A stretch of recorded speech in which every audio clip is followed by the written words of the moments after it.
All right, guys. So in today's episode, I want to break down exactly why people aren't succeeding.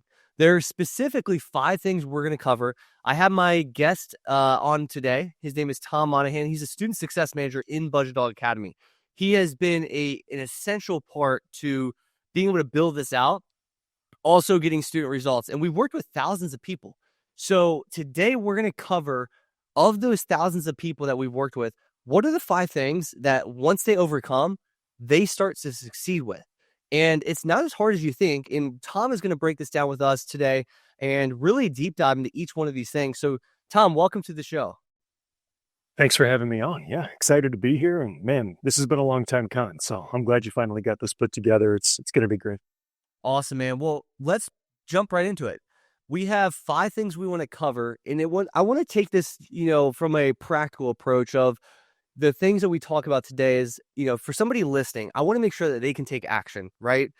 And so my goal today with the first one we can cover is maybe showing and sharing the details of an experience even that you've had with this situation where you saw in the beginning, it was really rough for somebody. And once they clicked or they had the aha moment, all of a sudden it was like very apparent to that person to see success. So break down maybe the biggest issue that you see people have to overcome.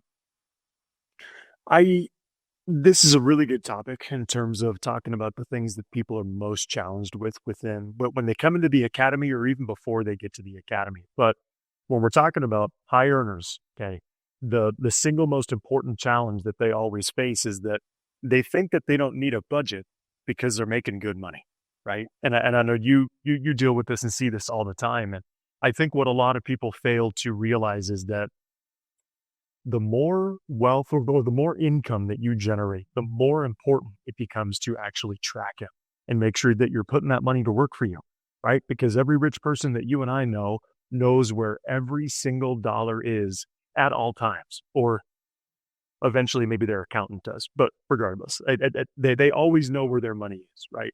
And so the challenge is that you can't make reasonable, consistent financial progress if you don't have cash flow and you're not actually putting that cash flow to work. And so that happens from budgeting. And I know it's not the most exciting thing in the world being budgeting, but this is Budget Dog after all. We know that the secret to financial success, one of them is staying on budget. And so we see this in the community all the time where a lot of people come in and they're thinking, you know what, like, I don't know if budgeting is really for me. I don't know if I really need to put in the time for that. I'm doing okay. But every time, religiously, once someone who brings in good income starts to budget, the world opens up for them financially and they start to make rapid progress, because once you have cash flow, you can do anything. And, you had mentioned an example, one that comes to mind just very recently. And of course, we're working with students all the time, so these are all pretty fresh. But her name is Ina. She's one of our students. And I won't give you too many details on her since this is on the podcast, but Ina makes good money, right? And Ina's been making good money for a long time, but just felt like she wasn't making good progress. And so when we sat down, this is one of those things where she thought, I don't know, I almost feel like this might not make a ton of sense for me. I just don't think that I need to do that. I just need to think about my investments and how those are optimized and how much I'm paying and stuff like that.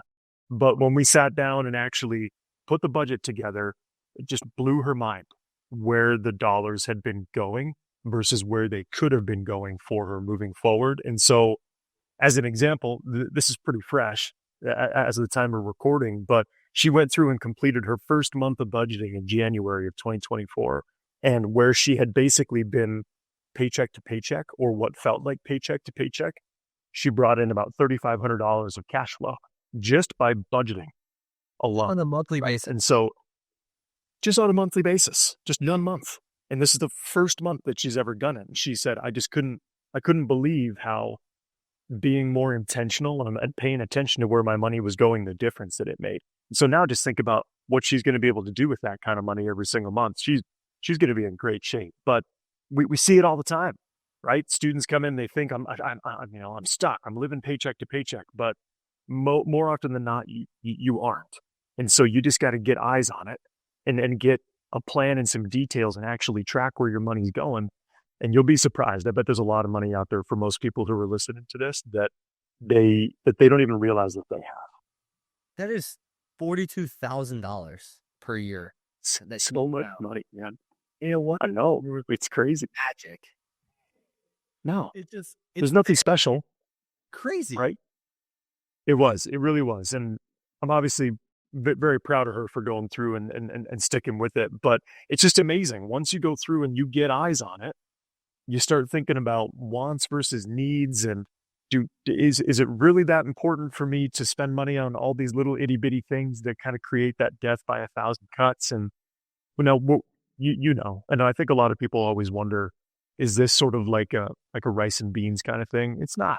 Right? We always talk about balance and balancing today versus the needs of tomorrow. But I mean, Ina went through and found a lot of balance and found a lot of cash flow. And so now all of a sudden, these longer term goals that she are achievable now just because she has money to actually put to work. And it all happened because she just started budgeting. That was it. Super simple.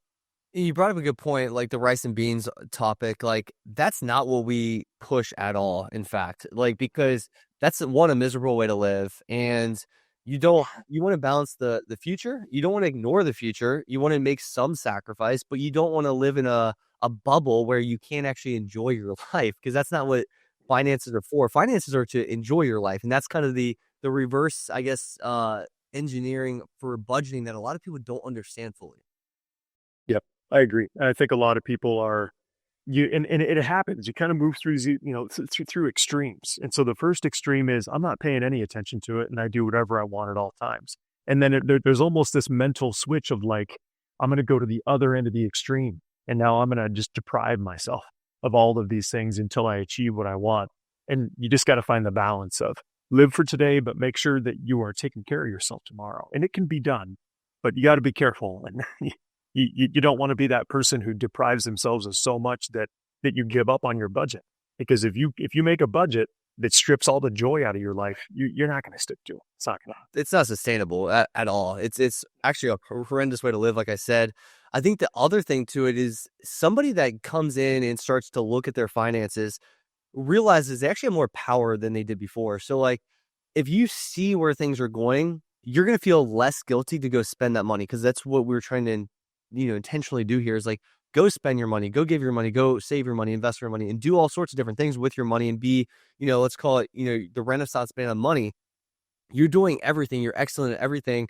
And it gives you more freedom, because I think a lot of people start taking like, when they don't budget, they kind of like hoard money more, and they feel guilty every time they spend because they don't actually know the clear cut numbers. Like, when they go out to shop, they're like, I shouldn't be doing this. And there's an associated guilt with that decision, that your action they're taking. And they shouldn't feel like that at all. As long as it's responsible, you're not just recklessly spending at all times. Like, you should feel comfortable spending money. Yeah. And a lot of these things sort of move in step almost. And the issue is that when you solve one problem, you create another in a good way.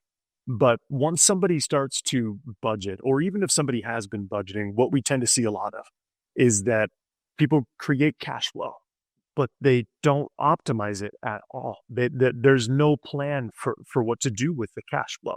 So take, for example, Ina, right? So Ina finds out that she's got $3,500 a month of cash flow left. Now you have to figure out what to do with it, right? And I think that's where a lot of people sort of start to fall short, is they find out, great, I've got money, and then it just sort of sits in your checking account or your savings account, right? Because you haven't decided what you want to do with it. And you really need to sit down and lay out and take a step back and say, what do I want to achieve financially? What do I really want out of my life? This is going to end for all of us. What do I want to achieve, and by when? Because once you start laying out the goals that you have and the timelines to achieve them, then you actually can back into how much money it's going to take to achieve those goals. And so many people skip this step, or they miss it, and they just kind of think, well, I've got, $3,500 a month or whatever the number is. I'm just going to throw it in the checking account and I'll get to it, or whatever the case may be. And we see it all the time where we have people that are just sitting on a mountain of cash, but it's not doing anything for them. It's not being put to work for them. And so that's part of one of the biggest challenges in terms of the hurdles to progress for people, is that they think they can save their way to financial independence. and they can't unless you're making an exceptional amount of money. And if you're making an exceptional amount of money, you can. But for most of us human beings, you're not going to be able to outsave inflation over the next 10, 20, 30, 40 years unless you put your money to work, right? And you pay down debt and you invest and you do all the things you need to do. And so another sort of point of in terms of what the very wealthy people do is every single available dollar that they have that's not allocated to spending, it gets put to work.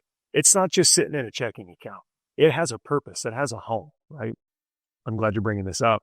But every dollar always has a home, because if you're not putting your money to work, you're going to have a very, very hard time building net worth and creating enough of a nest egg for you to actually be able to buy back your time. And that's what this is all about in the future, is working because you want to, not because you have to.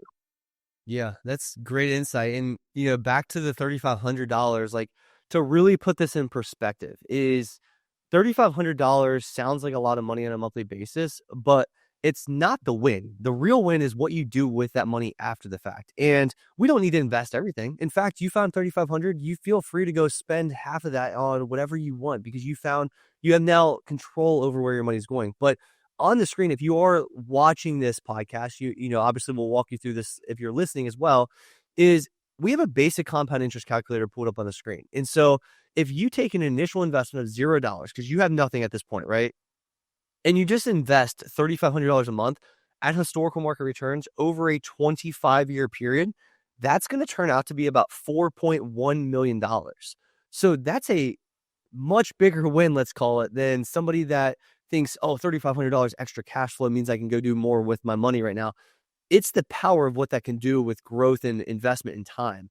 Because more time is obviously most of your journey. Most of the results that you have or experience are from time. That's like 90%, I would say. I would argue that's about 80 to 90% of your overall growth of a portfolio is just time.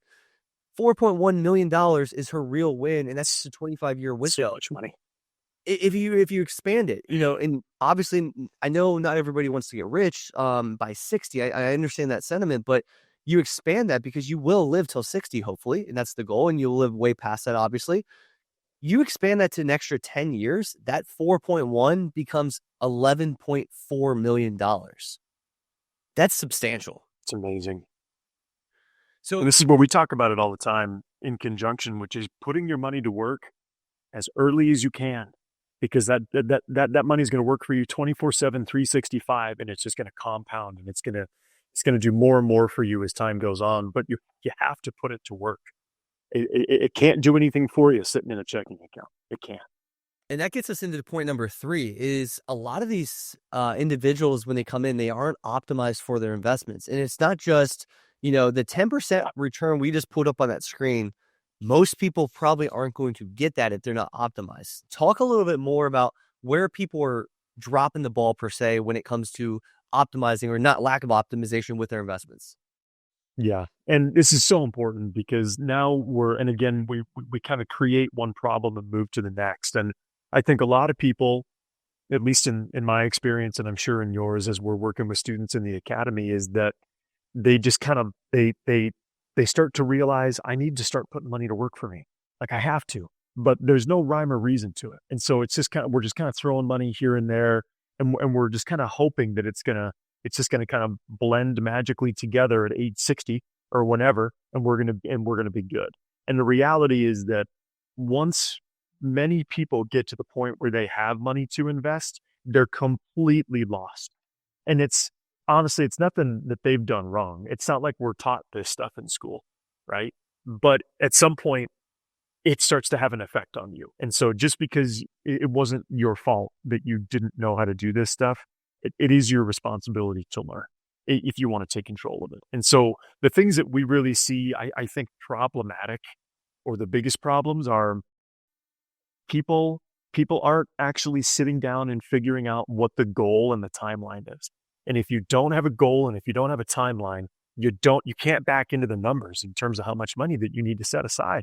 Number one, so we're just blindly throwing money, and we don't know if it's enough, too much, not enough, right? So it's not optimized at all, just from the amount. And then we start to struggle with, what accounts are we using? Do those make sense?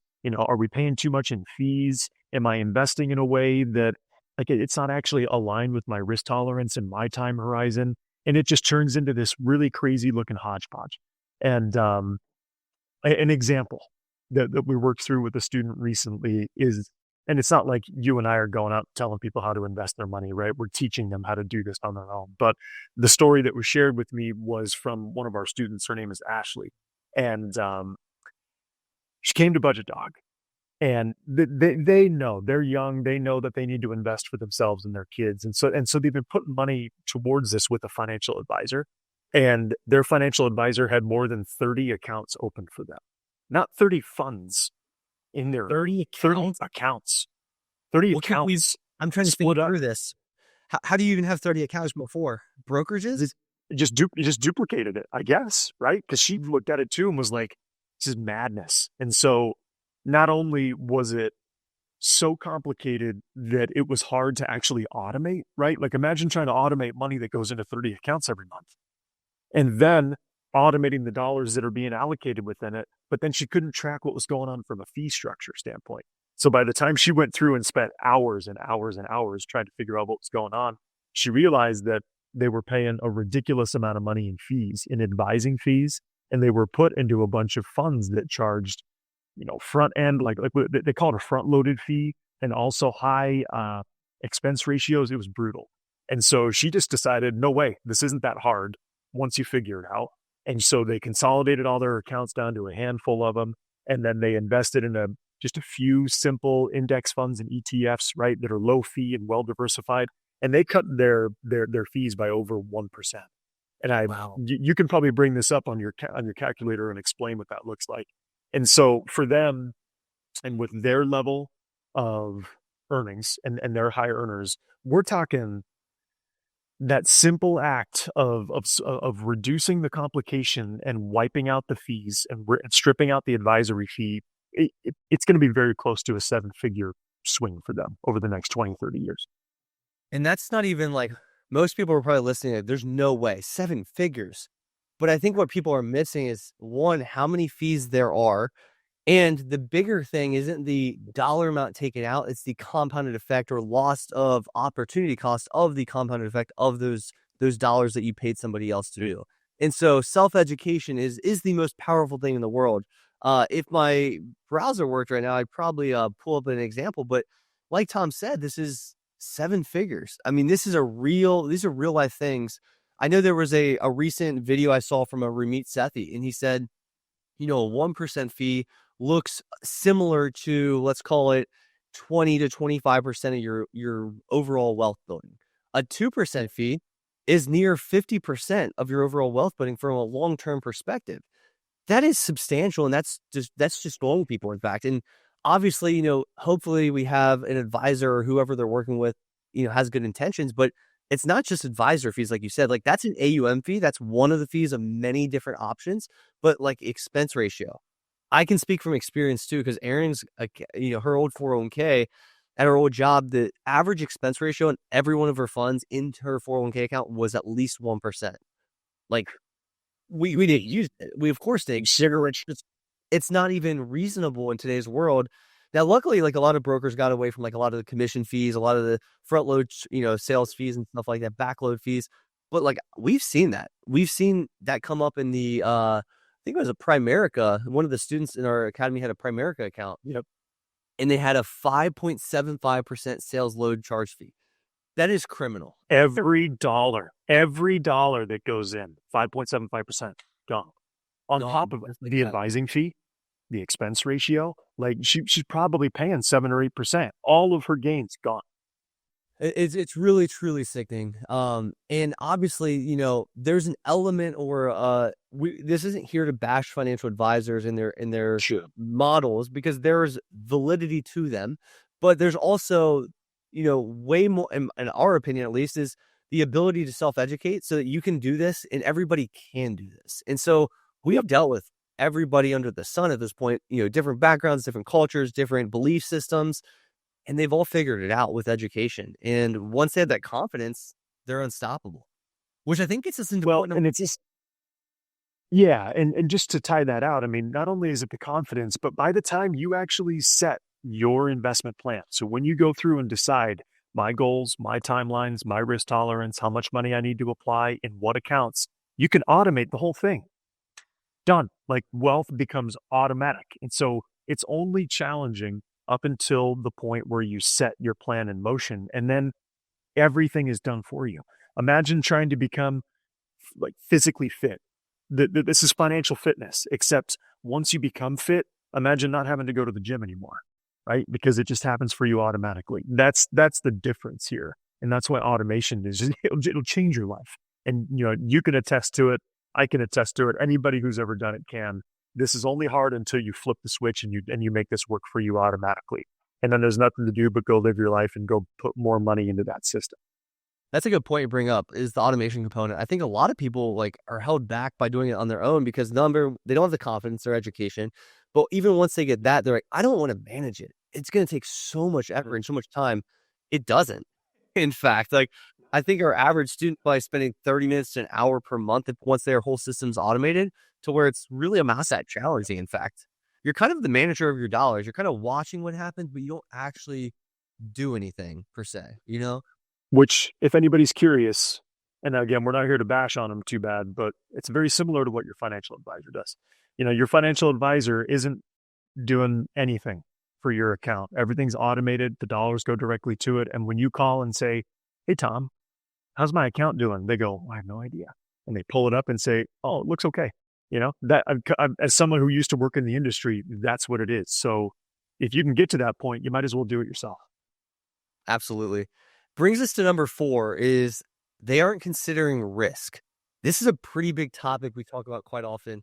Break this down a little bit more for me.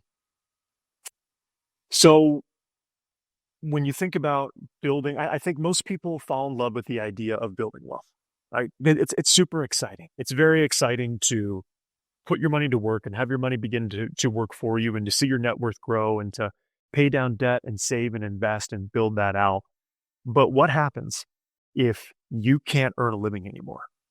What happens if you or your spouse, or both of you, something happens to you and you pass away unexpectedly, right? What happens to your family because of that?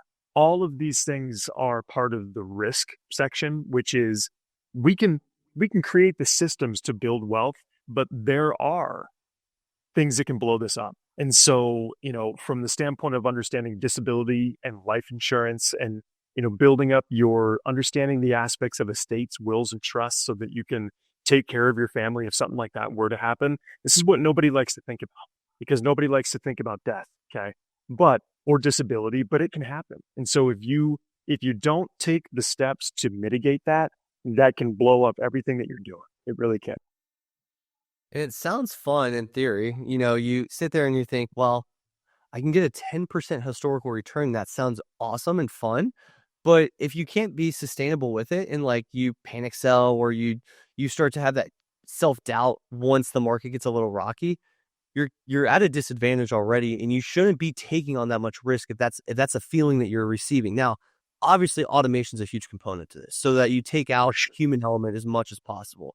But there's a huge piece of it that still is going to say, there's that urge, that itch to go into your account and edit things or change things or, change the approach that you've always had. And you don't need to. And I'm going to share on the screen as well is how important this is, because it can really, really hurt somebody out there if you don't know what you're doing from a risk perspective. Because you'll see on the screen for anybody that's watching this podcast right now is the market moves pretty crazy in a given year. And so there's all sorts of news headlines. And if you are in the moment, it is much easier said than done to panic sell, to do all these crazy things.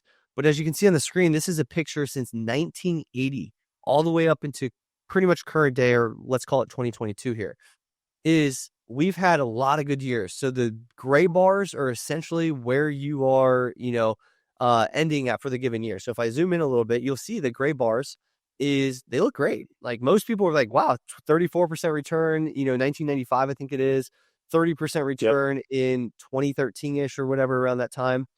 27% return most recently in 2021. And then all of a sudden you see, if you look across the board, you're like, well, wow, the gray bars totally outweigh this. Like the pros outweigh the downfalls.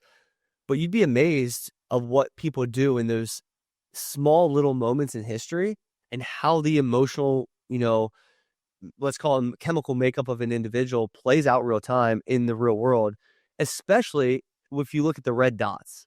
The red dots here are where it went in the given year. So let's just use, let's call it 2000, I think it's 2003 here, is you have a 26% final return. So at the end of the year, if you put your money on January 1st, ended at 12/31, you'd have a 26% return on your money. But during the year, it dropped 14% down. So if you're in the market during that year, you're going to see a significant drawdown. Those are the times people start to panic. And with more time of bad markets, the more that psychology of the investor psychology starts to play a role in your head. That's dangerous in a big, big way. Tom, what do you typically coach students on when there is a drawdown? Obviously, we've had a pretty good market since we've started this, whole entire academy, but like, what about if people are a little, iffy about that the market's a little rocky? Yeah. And when we're talking about investing risk and we're talking about the volatility of markets, it is inherent that you will have ups and downs. The market it doesn't move up and to the right via a straight line, right? We always talk about the market takes the stairs, right?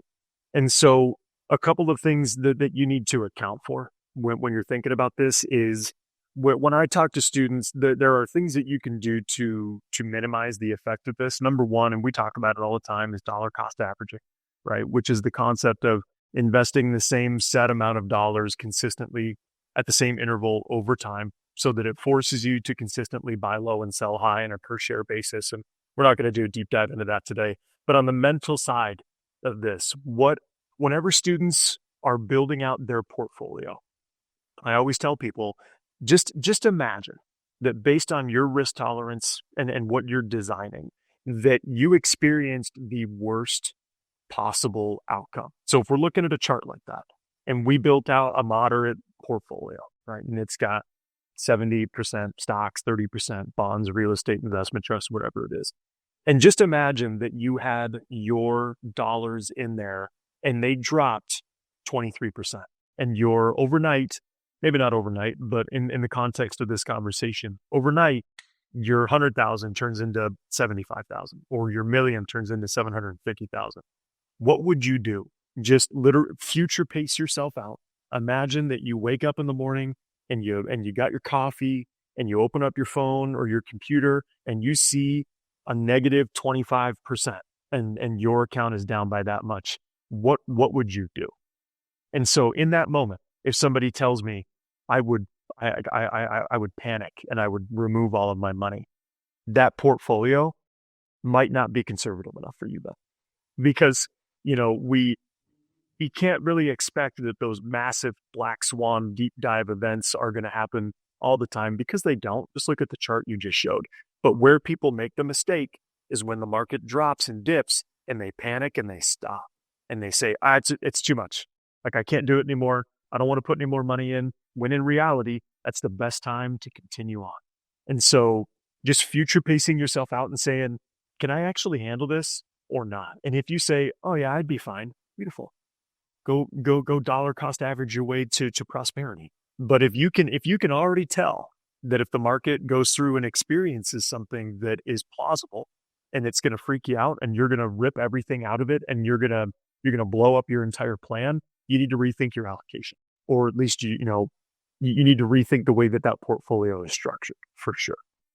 That's a good point. And, to add to that, everybody says in the heat of the moment, or let's put it in the coffee example on a Friday morning, you're going to probably say you'll be fine. But like, as we know, people react differently under, times of stress. When you have times of stress, how have you reacted in the past? What's the reality of how you're going to react? And be honest with yourself in this assessment, because like Tom was saying, if you panic sell, you basically ruin everything you've already created. You can tear this thing down really, really quickly if you're not careful. So to put yourself in a position of, I understand, let's call it the standard deviation. Let's put it very simply, is the amount of potential volatility in my portfolio. And there's ways to mitigate this or to minimize this even to where you don't have as big of a drawdown, but you might not have as big of a upswing. That 10% return we use, that historical market return, you might not be able to handle that because what comes with that 10% is a ton of downturn. And a lot of people freak out and panic sell. They never even get the theoretical 10% because it's theoretical until you actually receive that. So you got to be Yep. really careful. And I think a lot of people aren't honest with themselves until it's too late. Yep. And when it's too late, it's problematic, because if you're in a position where if you allow yourself to be put into that position where you get, like, we might call this being, I don't think this is the right term, but almost like overextended mentally, right? Where you're thinking this thing really dropped way further than my risk tolerance would allow. That's a very challenging place to be. That's something that you want to get ahead of and say, well, I might not get the highest rate of return, but I'm minimizing my downside, or at least I'm reducing my downside exposure, and that makes me feel better. And at the end of the day, the best portfolio, which we talk to students about it all the time, people they get in here and they try to build like a Nobel Prize winning portfolio, and they've got all these different things going on. All that matters is that it's something that you can consistently invest in for a long time. That's it, right? That's genuinely the only thing that matters, is that you can dollar cost average up until the point where you need to actually withdraw that money. Everything else it's pretty small differences over time, because the only thing that's going to blow this up, like you just said, is killing the plan early, or just ripping all your money out. And then what happens is people sell at the bottom, and then they're freaked out, and then they wait for that market to go all the way back up, right? It's the human condition, and they start to get FOMO, and they buy back in at the top, and then the market comes back down and they sell. And then they wait until it gets to the top and they buy back in and they sell. Don't do that. Don't try to time the market. You can't do it. Nobody can.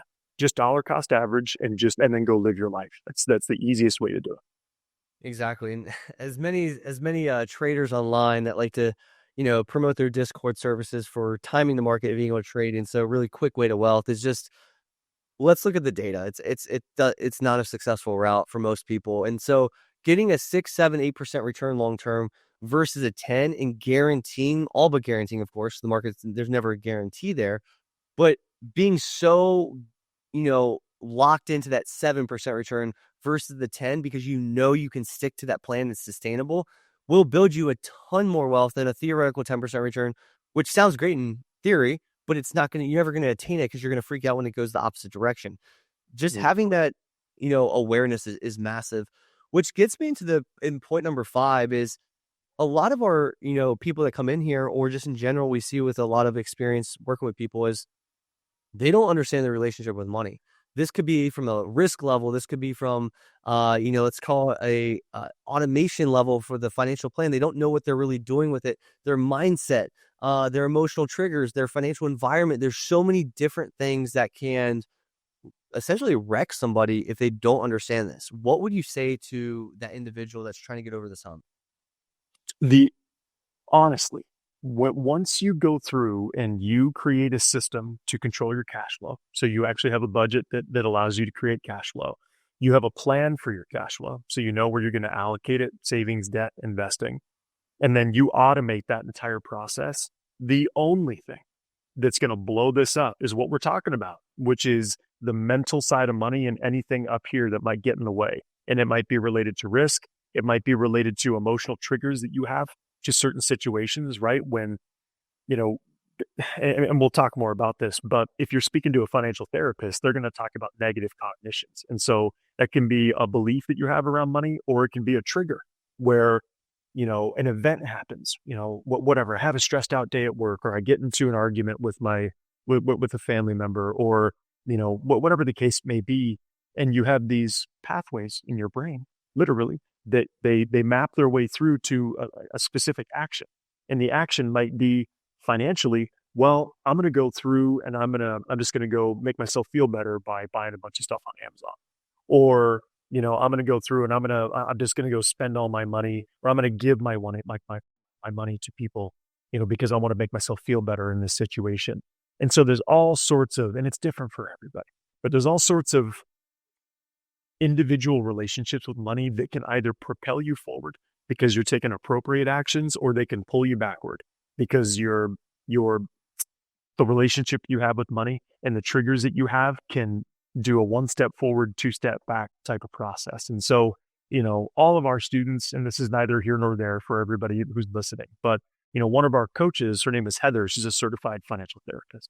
And so every student in our academy sits down and speaks with her to understand their relationship with money at an in-depth level so they can understand what these triggers are, whether it's an event or if it's the current environment that they find themselves in, the people, or the work that they're doing or whatever's going on that might trigger these things to happen, and knowing them so they can alleviate them in the future. Because you don't want to put in all this work to create the system and the blueprint for your finances only to have some weird relationship trigger up here that's probably very valid based on your life, right? But you don't want something up here to go through and just derail everything you're doing. And we see it all the time, right? And I don't want to call out any particular students, but I will talk about this today because we had a student, this was just yesterday, I think Esley posted in the community, if I'm not mistaken. And so one of our students, Esley, grew up in an environment and really a culture that does not reward investing. It's a culture and sort of a family environment that's all about saving money and never really investing it. And so Esley went through, and after speaking with a financial therapist, getting the education, putting her systems in place, she's come so far in her time here. And of course, I'm not here to plug the academy, but just to show you how much of a difference this can make. She's going to end up becoming a financial coach herself. I guarantee it. She's going to be leading hundreds, thousands, tens of thousands of people who lived through this just like she did, because she took the time to understand her relationship with money. And now she knows her triggers and she knows how she can get ahead of them so that when she finalizes all those financials, that it's not going to get in the way of what's going on in the future. It's phenomenal to see people overcome this stuff, because a lot of times, like you said, it's all this other mumbo jumbo stuff you don't want to talk about. Like everyone's talking about the Roth IRAs and the 401ks and the step-by-step technical procedures. Like that's kind of the easy part, in fact. But a lot of times what's holding people back and holding people just up so bad is this emotional stuff and the places they put themselves in mentally. And if they just unlock that piece of the puzzle, the rest of it's so much easier. And that's a beautiful thing to see. A lot of people transition real time with that. But I know we have a bonus that you said you were going to drop, Tom. What is that bonus that you see people overcome? I do. And I threw this in here and it actually, we talk about it all the time, and we almost alluded to it earlier, but we had a death in our close, not our family, but our friends of our family yesterday. And so she passed away, and she's 40. She was 40 years old when she passed away yesterday. And so we talk about this all the time, that you must give yourself permission to have fun and find balance, because there is no value in being the richest person in the cemetery. None, right? And so you got to go through and give yourself permission to live life now, right? You have to take care of the future. You have to make the assumption that you're going to be around for a long time, right? You might not be, but generally speaking, most people are going to live, long lives. And so you have to take care of the future, but don't sacrifice the now. Just don't do it, because the person that we lost yesterday was someone who was absolutely very much lived her life to the fullest.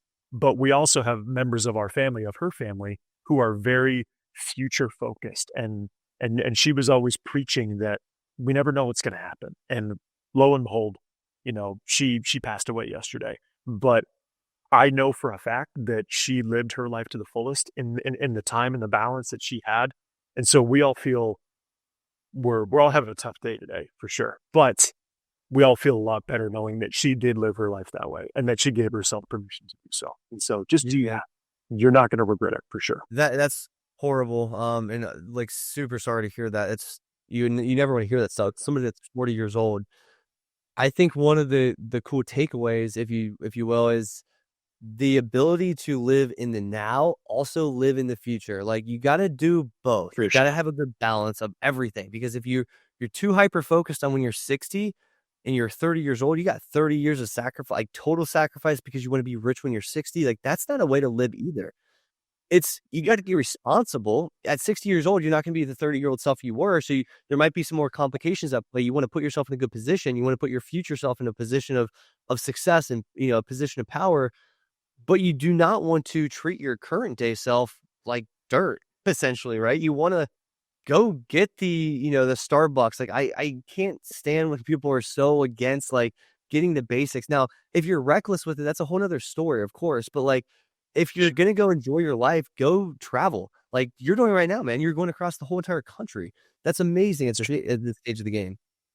Barring Logan's health, we'd be doing the same at the current moment. And that's one of the big goal we have is to travel and to stay in Airbnbs at random locations for a week and then travel to another one because of the positioning we put ourselves in. But living so frugal to the point where it's almost scarcity mindset is gonna hold you back because it's gonna actually reverse course and reverse on you. You're gonna probably make less money as a result because you're so worried about like saving every penny. And it's just True. it's not a practical way to live or sustainable. Yep, I agree. And I think so much of this is just defining, and a lot of this really comes back to the very beginning of deciding what you want out of life, right?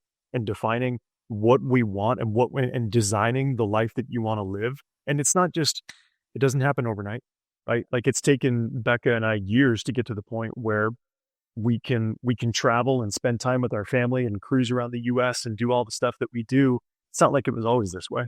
Uh, but we're in a position now where we can. And so, who knows if hopefully I'm not just like traveling until I'm like 90 years old. I don't know if I can handle it, but the idea is that we can now because we planned for it and we got ahead of it. So it doesn't mean we're not, that we're not taking care of our future. All my automations are still set up, but just give yourself permission to do that. You're not going to regret it later in life. Having fun now, I promise. Now, you might regret it if you have to work until you're 100 years old, right? And so that's why we're talking about finding the balance. But at the same time, I think many of the people, and we hear this all the time, when they ask people, what's your biggest regret on their deathbed? They're like, I work too much, right? I didn't spend enough time with my family. I didn't do those things. So you just got to find the balance. It's so important for sure. That's some awesome stuff, man. We covered a lot today. What last bits of wisdom or words would you give somebody that's out there wanting to get their money right? They want to really figure this out once and for all, and they're just sitting there and they feel like they're hopeless almost. I think so much of it is it's a mix of hopelessness. And then I think a lot of students that we work with, that there's a sense of shame, right? Feeling like I missed out on these opportunities, and I'm so ashamed, I'm so embarrassed that I didn't make that I haven't made the progress that I should have made. And I think it's silly because we can't go back and change. And so why would you shame yourself for something that you didn't know about, you weren't prepared for, you weren't ready to do it? Like it's okay. Um, you need to push past the embarrassment of it and just choose to take responsibility for it moving forward. And it's never too late to do this. Like we have students who come in here all the way up into we've had students in their early 60s in this academy, right? I mean, everybody's different, but what I would say is that just because you're in your 30s or 40s or 50s and you feel like you haven't made progress yet doesn't mean that you can't make progress moving forward. You absolutely can. There's always time to improve and to make life better for yourself moving forward. Just you need to seek help, whether it doesn't matter where it's at. Obviously we're always here to help, but you just need to go out and get educated, and you need to get the assistance wherever it makes sense for you so that you can finally take control, because nobody's going to do it for you. Nobody's going to. Ending this podcast on a good note, that's fantastic to hear. And the shame and guilt around money is great. It's huge. I brought it up the other day on I think an Instagram live is one of our best emails for people that feel they haven't committed fully to the process they came here to get is the shame and guilt email. And we get a lot of responses for a good reason, because that is what's holding a lot of people back. And we're a set of programs at the end of the day. So you can rewire the way you react to money and disconnecting your human value and you as a person versus the success you see with money. They are not the same. You have to detach from that, because if you, For sure. judge yourself based on a decision with a dollar, a piece of paper, essentially, you're going to be really, really upset a lot of times, because a lot of times there's going to be mistakes that happen. You got to disconnect and separate the systems so that you understand that you're human. We all make mistakes and you can always overcome. Yep. It's perfect, man. And that's the truth, right? There's always time. Don't ever feel like that you're out of time. There's always time for you to go through and get this taken care of. So you just got to go do it though. Nobody's going to come save the day for you. There's nobody coming and swooping in who's going to fix all your financial challenges, unfortunately. But honestly, it doesn't take that long to get it turned around. You just got to go find the right place to help you out. 100%, man. Well, Tom, thanks for coming on, man. Thanks for sharing all the doors, yeah. And guys, we will see you guys next week.